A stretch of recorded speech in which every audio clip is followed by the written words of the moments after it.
Ce mercredi, Bernard Arnault, PDG de LVMH, c'est l'homme le plus riche de France. Il était devant la commission d'enquête du Sénat pour discuter des aides publiques accordées aux grandes entreprises et il a poussé un coup de gueule au sujet des impôts en France. Écoutez ce qu'il dit. C'est fou parce qu'en France, qu'on soit le plus riche de France ou quelqu'un en énorme difficulté, ils disent la même chose. Mais personne n'écoute personne. Dès qu'on a un entrepreneur, qu'il ait une TPE, une toute petite entreprise, ou qu'il soit un géant mondial comme Bernard Arnault, même constat, on veut freiner. Il n'écoute personne. Voilà, merci. Allez, écoutez ce qu'il a dit. Notre groupe est présent dans de nombreux pays. Alors, faut-il, pour ne pas être accusé de faire de l'optimisation fiscale, fermer nos boutiques au Panama? Faut-il ne plus avoir de filiales au Luxembourg, où nous avons d'ailleurs un certain nombre de boutiques, et à chaque fois nous avons des filiales pour les manager. Et moi je constate une chose, si vous voulez, c'est que notre groupe est probablement, parmi tous ceux du CAC 40 que vous avez interrogés, le plus patriote. Nous sommes d'ailleurs celui qui est payant de loin le plus d'impôts en France, tout en ayant, comme vous l'avez souligné, uniquement 8% de notre chiffre d'affaires en France. Et donc, il y a quelque chose qui fait que notre groupe, ayant une taille importante, ayant une bonne réussite économique, il attire particulièrement les critiques. On a été victime, d'une augmentation d'impôts sur les bénéfices déclarés en France cette année de 40%. Bon. Est-ce que vous aviez déjà eu dans le passé une augmentation subite de 40% des impôts? Je peux noter quelque chose, c'est que la commission, je l'ai suivie parce que le sujet est très intéressant.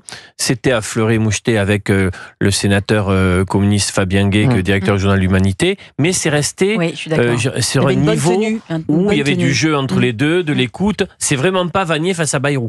On est dans une commission d'enquête où il y a la bataille idéologique, politique, mais c'était pas un tribunal. Ça discute. Voilà. Et il a envoyé un tacle à Emmanuel Macron. Écoutez, Faut-il arrêter l'expansion qui existait déjà et l'implantation qu'on avait déjà aux États-Unis parce qu'on reçoit des consignes. Je crois qu'il est très mauvais pour l'État de se mêler de la gestion des entreprises privées. Et en général, ça mène à la catastrophe. Bon. Donc, je ne pense pas qu'il soit très opportun de tenir compte des conseils de ce genre, d'où qu'ils viennent. Ça, c'est une chose. Ensuite, on enverra la réponse au président Macron. Ça, c'est Fabien Gay. C'est le communiste. Non, mais c'est vrai que, quand même, il a pas tort sur ce qu'il dit. Il n'a pas tort sur ce qu'il dit. Et puis, c'est pas la première fois que Bernard Arnault prend la parole. Non, mais il prenait pas du tout la parole avant. Oui, voilà. Il la prend de plus en plus. Pour tirer la sonnette d'alarme, pour dire que notre pays n'est pas assez attractif. On veut asphyxier tous ceux qui veulent créer de la richesse en France. Et alors, il y a quand même, je suis désolé Olivier, mais le patron de l'Humanité, très bien, il défend les travailleurs et il a raison, mais il a face à lui un géant qui a créé des milliers d'emplois. 40 000 emplois. Milliers d'emplois, qui fait vivre des milliers de foyers, qui fait rayonner un pays entier, qui a investi dans l'art avec la fondation LVMH, qui participe à sauver Notre-Dame sans rien demander et qui fait un don pour sauver Notre-Dame. 4 milliards d'euros d'impôts. Un pays comme la France devrait s'honorer d'avoir quelqu'un comme Bernard Arnault. Voilà. Et je ne comprends pas cette haine des patrons en permanence. Bien sûr, et cette haine de la réussite et de la richesse. D'avoir des Bernard Arnault, des Vincent Bolloré. D'accord. Bien sûr. Puisque vous savez, voilà mais bien sûr. Et d'autres. Et souvent, quand vous avez des grands patrons comme François Pinault, qui sont auditionnés par les députés, c'est souvent des masterclass. Bien sûr, exactement. C'est souvent des masterclass. C'est vrai, franchement, c'est souvent. On l'a vu, Vincent Bolloré, c'était extraordinaire. On va pas raconter l'histoire. C'était extraordinaire. C'était moi, il y a plein de gens qui me disent c'est un de mes moments préférés. Non mais sans rigoler, c'est vrai. Mais vraiment, il y a des gens qui se le remettent en boucle pour prendre une leçon de. Non mais c'est vrai que c'est une leçon. Masterclass. Exactement. On va nous dire qu'on n'est pas honnête, pas objectif. Si on est honnête, parce que si les gens sont honnêtes. Voilà. Il devrait dire. Bien sûr, il voit les qualités des qualités. Bien sûr. Bah oui, c'est comme c'est comme si un mec, ça n'a rien à voir. Voilà. J'ai juste une question à vous poser. Je suis d'accord avec tout ce que vous avez dit. J'ai juste une question.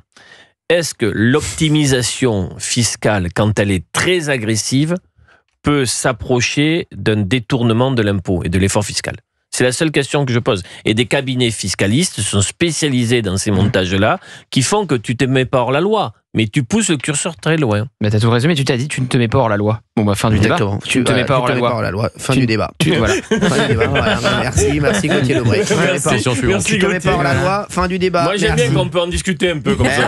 Tu ne mets pas hors la loi, fin du débat. Et tu sais quoi? Si tu veux récupérer cet argent, fais de ton pays un pays plus attractif. Et puis voilà. Oui. Exactement. Voilà. Mais tu ne te mets pas hors la loi, il y a une loi, soit t'es hors la loi, soit tu l'es pas. Si tu l'es pas, tu l'es pas. Si t'es pas hors la loi, tu l'es pas. Si t'es pas hors la loi, c'est que t'es pas loin.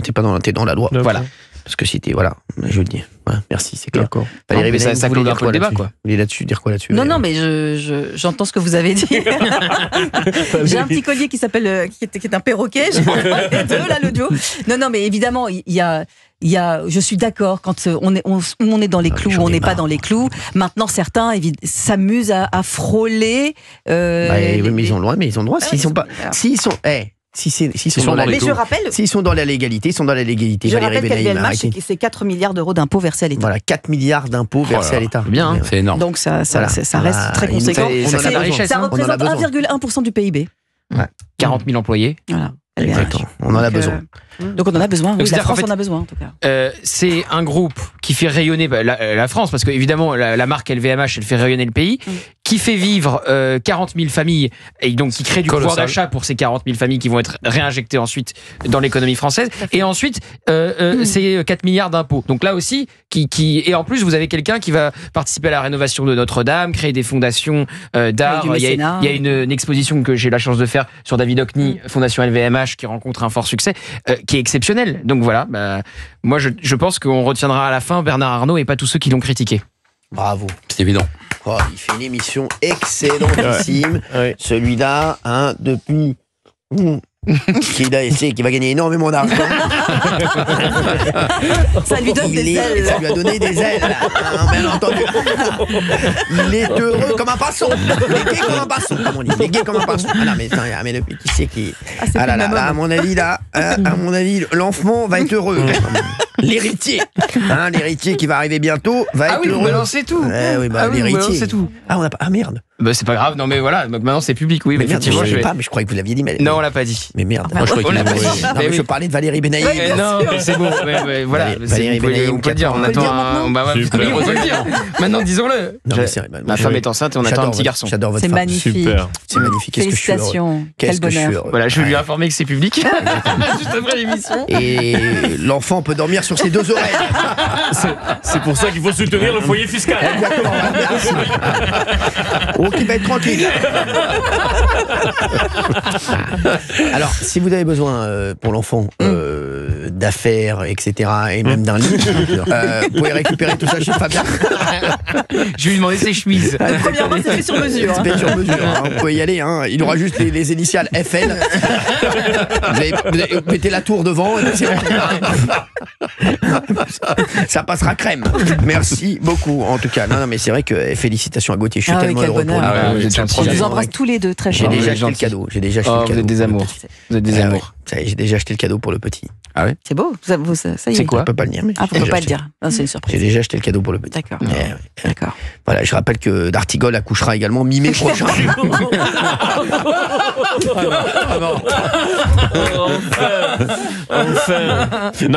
Mi-août.